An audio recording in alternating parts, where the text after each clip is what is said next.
네, 안녕하세요. 반갑습니다. MB골드 김태현 매니저입니다.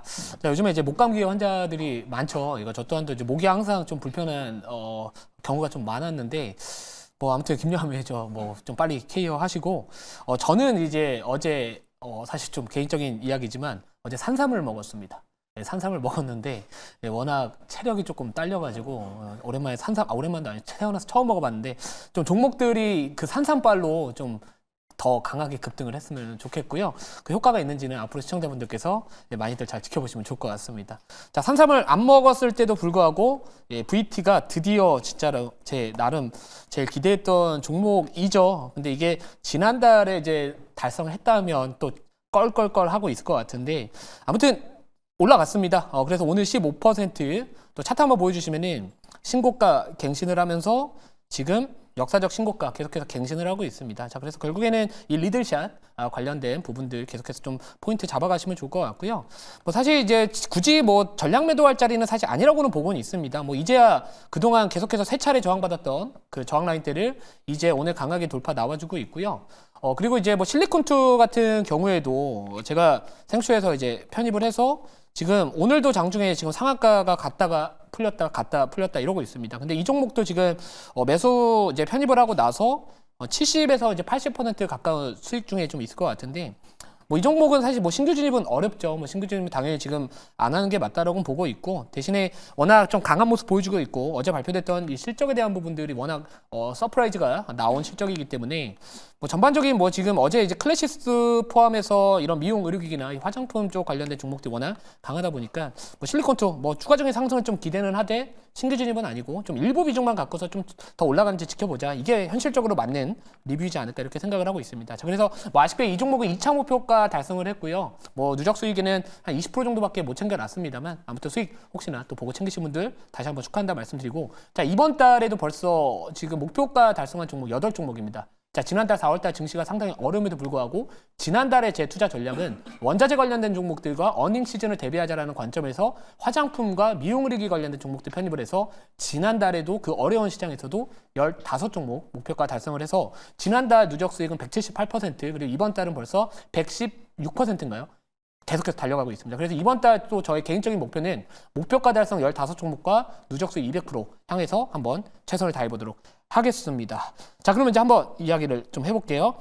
자, 그러면 이제 오늘 편입할 종목 전에 제가 현재 운영하고 있는 그 생수의 포트 한번 엑셀 자료 갖고서 다시 한번 제 이번 달 투자 전략에 대해서 간단하게 좀 리뷰를 도와드리도록 하겠습니다.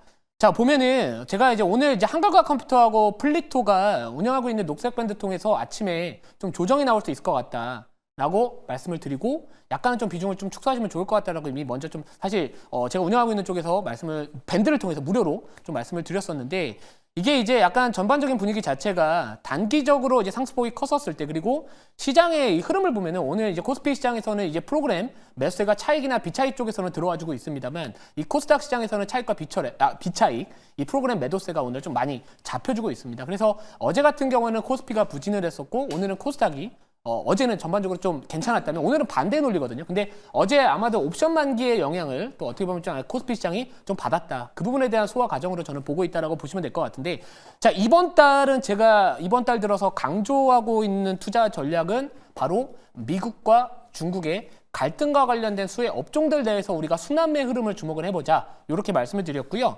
여러 가지 관련된 수혜 업종들이 있을 것 같습니다. 실제로 제가 현재 포트에 보유하고 있는 종목들 같은 경우에는 조선 쪽도 있고요.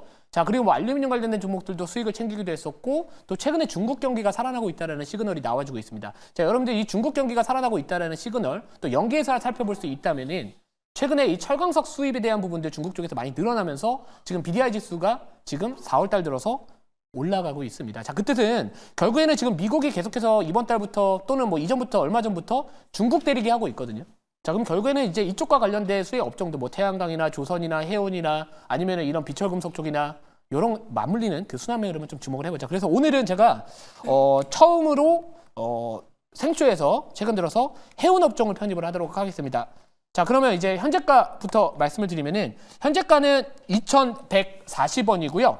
종목명은 대한해운이라는 기업입니다. 자, 먼저 말씀을 드리면은 이 종목은 약간 분할로 들어가는 게 저는 개인적으로 맞다라고 생각을 하고 있는데, 자, 아무튼 대한해운은 우선은 좀 변동성이 클 수 있기 때문에 1차 목표가 먼저 말씀을 드리도록 하겠습니다. 자, 1차 목표가 같은 경우에는 자, 우선은 1차 목표가 2,300원 잡고 먼저 말씀을 드리고요. 자, 그리고 이제 제가 추가적인 설명 도와드리고 그리고 나서 질문 받아보고 2차 목표가 손절가 말씀을 드리도록 하겠습니다. 자, 그럼 바로 그냥 자료 보면서 말씀 좀 드릴게요.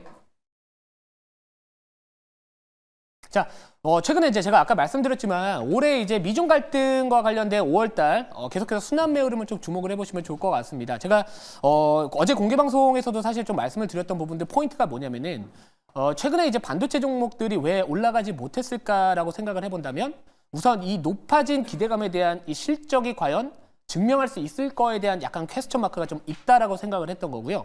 자, 그리고 두 번째 같은 경우에는 바로 이 미국과 중국의 갈등이 부각될 때마다 미국이 약간 중국을 때리기 했었을 때 대표적으로 때리는 업종 자체가 반도체라고 생각을 했습니다.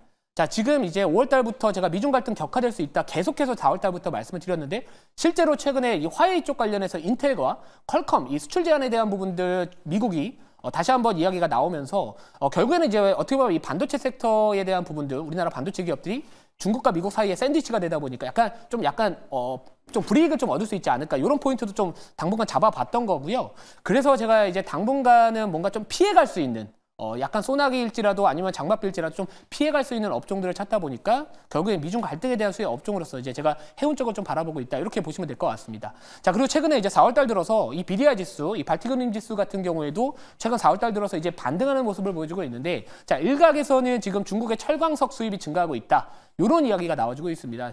중국이 이제 철광석 수입을 증가한다, 그러니까 늘리고 있다라는 부분들은 최근에 이제 중국 경기가 회복되고 있다라는 시그널들이 나와주고 있습니다. 뭐 제조업 PMI 같은 경우에도 2달 연속 50을 넘어서면서 이 확장 국면에 계속해서 유지가 되고 있다라는 거. 그리고 최근 이 블룸버그의 이코노미스트들이 중국과 관련된 이런 경제 성장률에 대한 부분들을 계속해서 상향 조정하고 있다라는 부분들도 있었습니다. 자, 얼마 전에 발표됐던 1분기 GDP 성장률도 예상했던 것보다 확실히 좋게 나왔거든요. 자, 그러면서 최근 중국 증시의 흐름을 보면은 상당히 최근 들어서 아시아 증시 내에서 가파르게 올라가고 있습니다. 자, 그러면 결국에는 이 중국의 경기가 살아난다라고 한다면은 당연히 이 BDI 지수에 대한 이런 상승 흐름도 앞으로 좀 기대해 볼 수 있지 않을까 이렇게 생각을 했었고요. 저 다음 자료 한번 보도록 하겠습니다. 자, 다음 자료 한번 보시면은 자, 이 조선과 해운 산업이 미국과 중국 무역 전쟁의 새로운 전쟁터로 부상되고 있다. 부각받고 있다. 이렇게 보시면 될 것 같은데 뭐 아무튼 지금 이 미국과 중국 갈등과 관련해서 수혜를 받을 수 있는 업종들은 상당히 은근히 많습니다. 뭐 태양광 패널과 관련된 기업들, 오늘도 뭐 장중에 SDN이나 대명에너지가 살짝 움직이기도 했었고, 또 얼마 전에는 철강 관련된 종목들, 철강주들이 올라갔었는데 이 부분도 이 철강과 알루미늄, 이 중국산 철강과 알루미늄산에 대한 어떻게 보면 이 고관세를 부과하겠다, 뭐 추진하겠다 이런 이야기가 나와주면서 또 그쪽도 또 반짝하기도 합니다. 자, 그럼 계속해서 이제 조선 쪽도 마찬가지고 해운 쪽도 마찬가지고 그 안에서 계속해서 당분간 순환매 흐름이 나올 수 있기 때문에 결국에는 지금 이 BDI 지수라는 거는 올라갔었을 때 해운 업종들 운임료가 올라가는 부분들이다 보니까 당연히 또 수혜주로서 부각받을 수 있는 상황에서 미국과 중국의 갈등과 관련해서도 또 테마를 탈 수 있는 업황도 좋아지고 미중 갈등에 대한 테마도 같이 탈 수 있는 종목이면서 전반적인 이 주봉이나 월봉 차트를 보시면 이제 좀 바닥을 찍고 좀 올라가는 구간에 있기 때문에 제가 오늘 또 생초에서 편입을 하겠다 이렇게 좀 말씀을 드리도록 하겠습니다. 자, 그럼 다음 자료 한 번 더 보도록 하겠습니다. 자, 그리고 이제 또 한 가지 이슈가 있습니다. 자, 최근에 이제 어떻게 보면 고유가, 고물가, 그리고 전쟁 리스크에 대한 우려감도 확대를 했던 게 4월 달이었거든요. 그때 당시에 중동발 지정학적 이슈가 있었습니다. 근데 결국에는 이제 이 호르무즈 해협이나 아니면은 전반적인 이 홍해 리스크 관련해가지고도 지금 만약에 그쪽이 폐쇄가 된다거나 했었을 때 운임료가 올라가거든요. 예를 들어서 이란이 호르무즈 해협을 폐쇄를 하겠다라고 한다면 우선은 유가가 움직이겠죠. 자, 고유가가 되는데 보통은 일반적으로 해운주들 같은 경우에는 유가가 높았을 때는 사실 비용이 증가하기 때문에 그렇게 좋다라고 해석을 할 수는 없을 것 같습니다. 근데 중요한 건 뭐냐면은 그 해운 쪽이 왜 유가가 상승하면서 수혜를 받을 수 있냐? 호르무즈 해협 자체를 폐쇄하게 되면은 우선은 우회를 할 수밖에 없습니다. 우회를 한다는 거는 당연히 운항거리가 당연히 길어질 수밖에 없고요. 그러면서 운임료가 높아질 수 있습니다. 운임료가 상승할 수 있는 부분들이 있다 보니까 그거와 맞물리면서 어떻게 보면 중동 정세불안은 잠재적인 리스크가 될 수 있는 요인이기 때문에 그쪽과 관련해서는 해서도 또 수혜를 받을 수 있는 해운업종이지 않을까 이렇게 생각을 했다라고 보시면 될 것 같습니다. 자, 그러면 이제 질문 받아보고요. 추가적인 가격 전략 말씀을 드리도록 하겠습니다.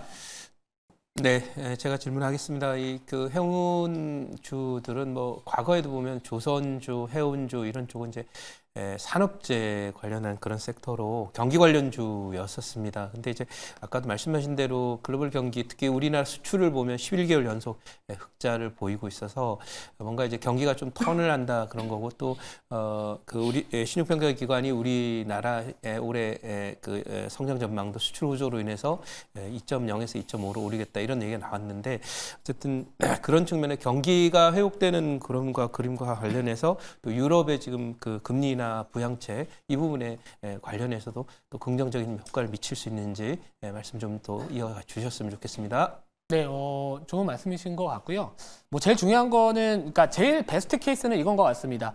미국의 경제 성장률이 완만하게 이제 경제가 둔화되고 있다라는 부분들 때문에 이 통화 정책에 대한 또 기대감, 이 완화에 대한 기대감이 올라오면서 자, 그리고 중국 경기나 우리나라 같은 이런 신흥국 경제가 살아나기 시작을 한다라는 시그널이 나와준 상황에서 자, 그리고 유럽이 뭐 최근에 유럽 같은 경우에는 좀 미국과는 다르게 물가가 좀 잡혀가고 있습니다. 그래서 ECB 쪽에서도 뭐 여름 되면은 금리를 인하할 것이다라는 부분도 아까 말씀하셨던 또 영국 쪽에서도 또 금리 인하에 대한 이야기 그리고 실제로 스위스 중앙은행에서도 실제로 전격적으로 최근에 금리 인하를 단행을 했다라는 부분들을 봤었을 때 뭐 결국에 이제 금리 인하 이 통화 그 피벗에 대한 기대감 이 글로벌 피벗에 대한 기대감은 올라올 수 있기 때문에 저는 긍정적으로 좀 바라볼 수 있지 않을까 이렇게 생각을 합니다. 그래서 우리나라 같은 경우에도 뭐 최근 무디스에서 이제 오늘 좀 기사가 나왔던 게 무디스에서 경제 성장률 올해 우리나라의 성장률 자체를 기존의 2.0%에서 2.5%로 올렸다라는 부분들은 우리나라 이 산업의 전반적인 펀더멘털 자체가 좋아지는 거기 때문에 이제 미국 경기가 만약 둔화된다라는 시그널이 나온다라고 한다면 이머징 마켓에 대한 이 자금들이 당분간 다시 들어올 수 있을 것 같습니다. 그래서 이 부분은 충분히